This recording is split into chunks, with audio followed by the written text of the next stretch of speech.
Hey guys, welcome back to the channel. Thank you for being here. This is Andrew from beautiful sunny Costa Rica, and today's topic is going to be isolation and the narcissist. Before I jump into it, please remember like, subscribe, share, all the good stuff. Let's keep the content going and keep the channel going and continue to educate people on narcissism and the narcissistic abusive cycle.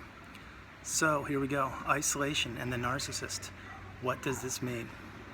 It means very simply that when you are in a narcissistic relationship, they're going to try to isolate you any way possible.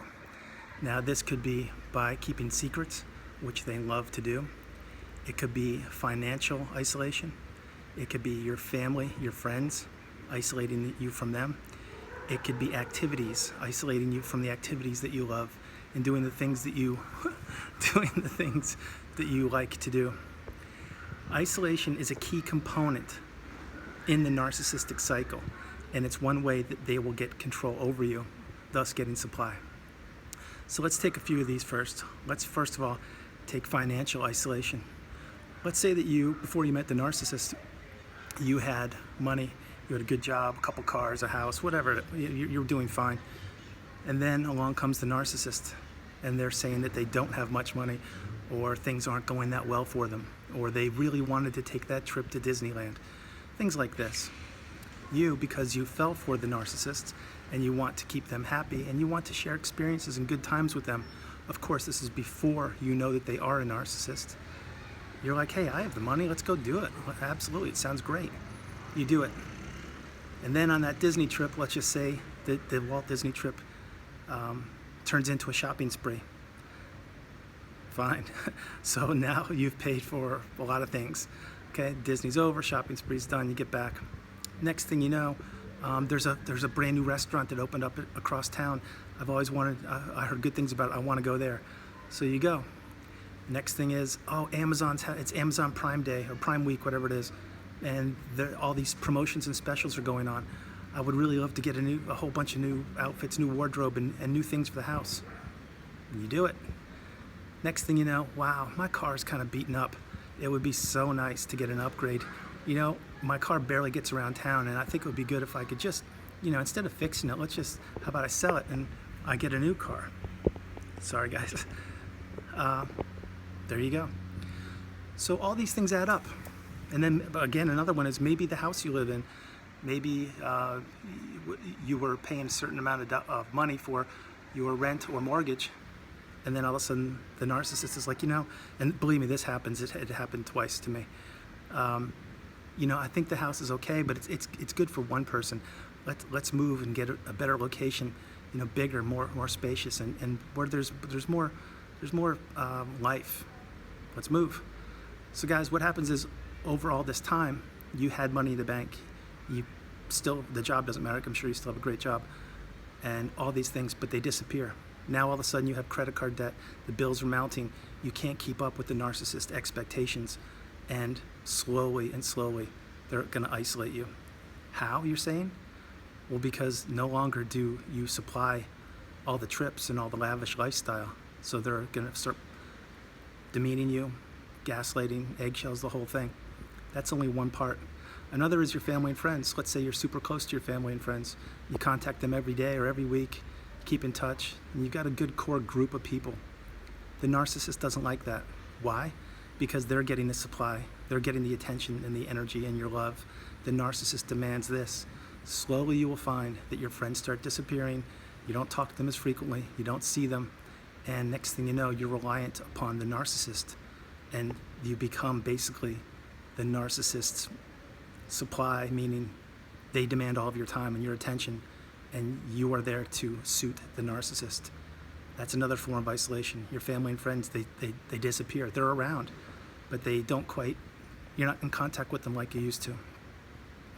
Isolation another way could be with, I don't want to go down that road. Isolation can happen many different ways, and the narcissist loves this. Here's one, sorry. Triangulation. They could be putting you against another source of supply and seeing who suits the narcissist best. That's another thing, because what they're doing is the person that they're in a relationship with, you, is not getting the full attention, so they're going to find other sources and pit each other against each other, meaning you against another potential supply, which is triangulation. But again, that's isolating, because maybe they said something like this, so-and-so said that I looked great yesterday. And you're like, why would you tell me that? That's I don't need to hear that. But they're doing that strategically to isolate you and have you think, wow, am I doing the best for my partner? Am I there? Am I giving him or her or whoever compliments? When in fact you are, but the narcissist doesn't see it that way. They're trying to continue to control you and get more out of you, and they're isolating you, making you feel alone, and questioning yourself. Isolation is a huge thing. Here's another big one that happens to many people. When you move, let's say you met the narcissist and you're in a city, and they're like, oh, that city's great, but I would prefer to move out to the country, or to a different country, either one, different location where you have no support system.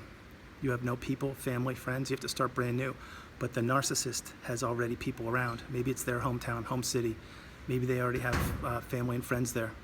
Not a good spot, guys, because then you're completely reliant on the narcissist. If things go sour where you need someone, the narcissist will control the situation, because that's their territory. It's their city, it's their town. Trust me, that's a big one that people don't really discuss often, but I hear it so frequently. Other ways of isolation can be anything from, let's say that they don't come home for a couple days at a time, and you're like, whoa, what's going on here? What happened? You're isolated. You're wondering, what did I do wrong? What's happening here? Why aren't they? Why did they just disappear?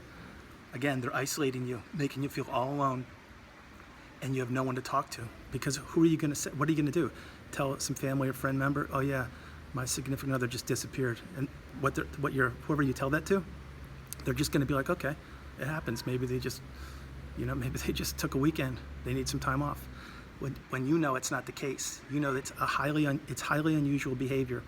It's cruel, and it's what the narcissist does.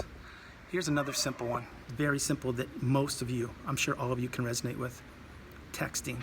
You're on the phone, you're on WhatsApp, or however you're communicating, texting though. And in the beginning of your relationship, you would be texting back and forth and sending cute emojis and all that kind of stuff that you do in the beginning.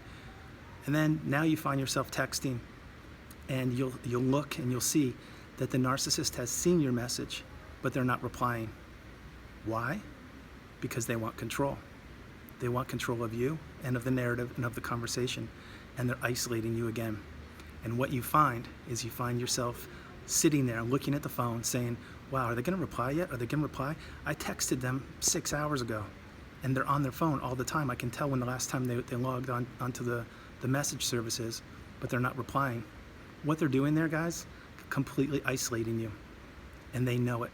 And what they want to do is to let you know just how unvaluable or invaluable you are to them. They're trying to put you back in your place, so the next time you do see them, maybe it's after work, as an example, they'll be, and you're like, hey, what happened? I texted you today at 10 o'clock in the morning, and you didn't get back to me at all. And the reply could very well be, oh, I didn't see it. I missed it. Sorry. I was busy. My battery died. It could be a litany of excuses, but that's isolation again, and that's flat out neglect, and it's not healthy, and it's what the narcissist does. Remember, if you're texting somebody, anybody, it's common courtesy to reply, in a reasonable amount of time. The narcissist doesn't do it that way. The narcissist feeds off supply from whoever's most valuable at the time that suits them and that can give them the most control. So that's another form of isolation, and that one's cruel, because that can happen at any moment. Like an example would be, let's say you're having a good day. Hopefully you are. If you're having one good day a week with the narcissist, God bless you. And then you're like, wow, this is great. And the next day, like, you had a great day today. And then the next day, okay, I'll have a great day, honey, I'll talk to you later, bye. And then you text them something loving, something like, hey, here's a funny meme I have, check it out. Or, did you hear about this? Radio silence. And you're like, what is this? Just yesterday, we spent the whole day, it was magical, it was great. And today, they're not even replying. That's what the narcissist does. It's control, it's isolation. It's totally destroying you. It's destructive, manipulating. It's controlling the narrative. It's what they do. Guys, isolation's huge. And here's the worst one of all. I'm going to tell you right now.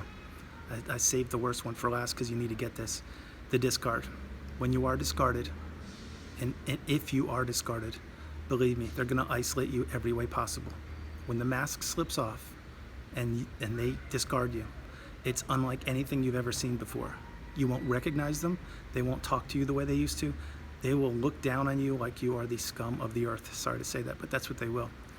And they're going to leave you for dead. That's what they did to me. That's what the narcissist did to me. Just left me.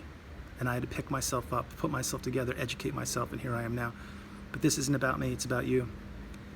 In the discard stage, the isolation is so devastating and so brutal. I can't explain it to you. Why am I emphasizing the discard there? Because if you can find it in yourself to empower yourself and discard them first, or get the knowledge and slowly creep away from them and cut them out of your life, you will be in control. And you won't have to go through the discard stage. You won't have to go through the isolation.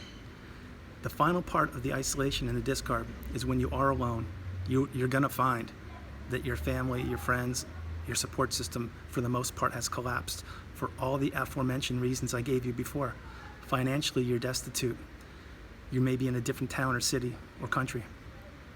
You've lost touch with your family or friends, so that support system's broken down. And you have nowhere to turn. And when this happens, it's one of the hardest things to ever go through. So isolation's a huge thing for the narcissist. They will do it at every chance they get. And remember, they love to tell secrets, and they love to have little secrets about you and about other people that they share with certain people to get a reply or response out of. So guys, protect yourselves. If you are still in the narcissistic abusive cycle or relationship, you need to maintain your friendships, your family communication. You need to make sure that you're in a safe place. It is location, city, state, wherever you are. And also you need to, no matter what, keep your finances, keep some money put aside. I'll do a different video on that. But make sure you are financially stable. Do not rely on the narcissist for money in any way at all. And that can mean a couple things. One, means don't go spending lavishly and blowing all your money on the narcissist, who is somebody that doesn't care about you. And two, always keep money for a rainy day. Trust me when I say it. I'm going to do a separate video on that one. But for now, guys, I hope you liked the video. Remember, like, subscribe, share. Please subscribe to the channel. Share this video with a couple friends. Play it a couple times. I love you guys. God bless you. From beautiful Costa Rica, this is Andrew, and I'm going to talk to you soon. Remember, isolation, that's the topic, and you need to protect yourself. Do not become isolated. That is the narcissist's best friend. I love you guys. God bless you. Bye-bye.